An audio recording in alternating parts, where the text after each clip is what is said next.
Hey guys, Robbie Rowland here. Talking about drive leg and the process of optimizing your drive leg mechanics. Been doing a lot of things on drive leg mechanics and you know, how to progress if you're somebody that struggles with truly maximizing your drive leg. So I just want to talk real briefly on the process of it, because I think it's kind of two different processes, right? Processes? Not sure. Anyways, first process would be looking at a guy with the dynamic of authentic versus unauthentic drive leg stability. I've talked a lot about this in regards to, you know, do they have stability, just not able to access it on the mound, on the slope through time and space? Meaning when they go into their long toss or their pull downs, these types of athletes are the guys that go into the shuffle and then slam on that foot, and that drive leg automatically creates that sense of stability through almost that external factor of slamming the foot down. So they showcase, these are the guys that have a very high long toss number but can't really translate that to the mound. They showcase the ability for that drive leg to clean up, you know, on a flat surface when long toss and pull downs.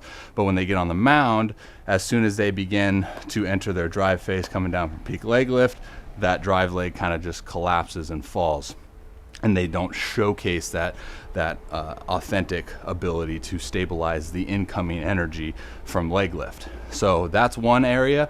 We just need to hammer motor control patterns and increase the authentic stability. You know, single leg strength, kind of very, it's a lot more simple process, because you can just incorporate a lot more of the patterns they show in long toss and pull downs. You can just crank up that volume, you stay away from the mound, and then over time you create that motor control while increasing the authentic stability and the single leg strength of the drive leg and the lead leg. You don't want to just do drive leg. But those are the guys that we see a process that gets cleaned up fairly quickly, because they have access to the right movement and the right motor control pattern. Now the opposite are the guys that we need to teach the drive leg, right? So these are the guys that showcase no sense of stability or anything like the guys that are on the mound and they go to enter their drive phase and their back knee or their back leg is just going to fall. Right, and it's the same thing in long toss, right? Now, these types of guys, not necessarily saying that these are the guys that are all going to throw slow, because there's some guys that have so much acceleration that it's hard to interpret. Are they not stable with their drive leg, or are they just creating so much forward momentum with that drive leg that is able to accelerate themselves more? Majority of the time, it's just they lack any knowledge of what to do with the drive leg. So these are the guys, like I mentioned, we got to completely overhaul the process, which would be to, in a very dry setting, start programming dry drill progressions to get that movement pattern down. I talk a lot about the movement pattern and what we need to do to feel that, right? So you don't need a stick, but I'm going to use a stick mobility. We need to feel what that corkscrew, that even if you want to overemphasize the corkscrew of the foot where you're pushing the earth away from you, we need to feel that, okay? So once we can feel that move, then we'll be better equipped to practice that when we throw, right? So very dry settings, just get into that sensation. If you want to put something like there, or even if you want to do certain drill progressions where you have a wall and you start at the peak of the leg lift, and then you're just going to drive into that wall while pushing the earth away with your foot. Another thing that could give you some pretty good instant feedback, like I said, overemphasizing that corkscrew slider here, just boom, boom, boom, right? Again, overemphasize. We're not going to do that on the mound. Excuse me. But we're just trying to feel that move.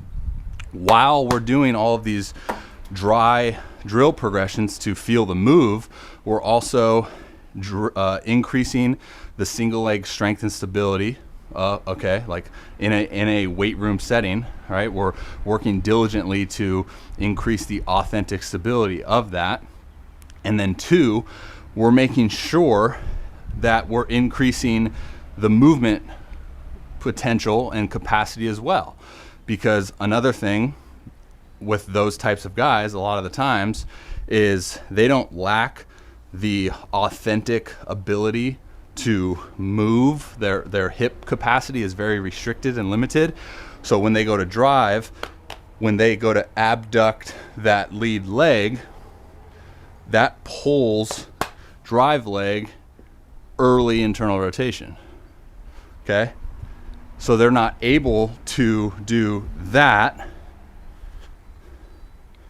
because of a restricted movement ability. So while we're getting into this pattern of dry setting, like finding, you know, what drill progression it's going to be to get the best feedback, we're in the weight room, okay, we're strengthening, and then we're in the weight room or in living room at your home, increasing the movement potential.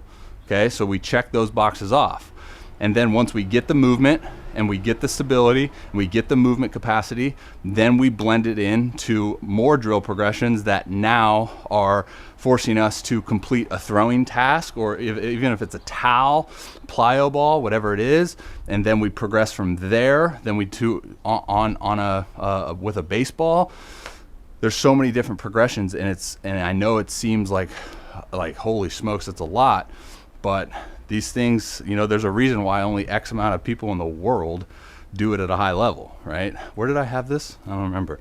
But anyways, that's, I just wanted to do something more on the progressions for guys really trying to redefine drive leg mechanics, so you guys can get a better understanding of how to progress. But if you're an analysis client of mine, you know that in the report, all of those progressions are outlined. So if you're not an analysis client and you're wanting information on, okay, well, what do I need to do? What progressions are? Then sign up for an analysis so you can get a complete understanding of all those different progressions. So cool. All right. We'll talk to you guys later. Thanks.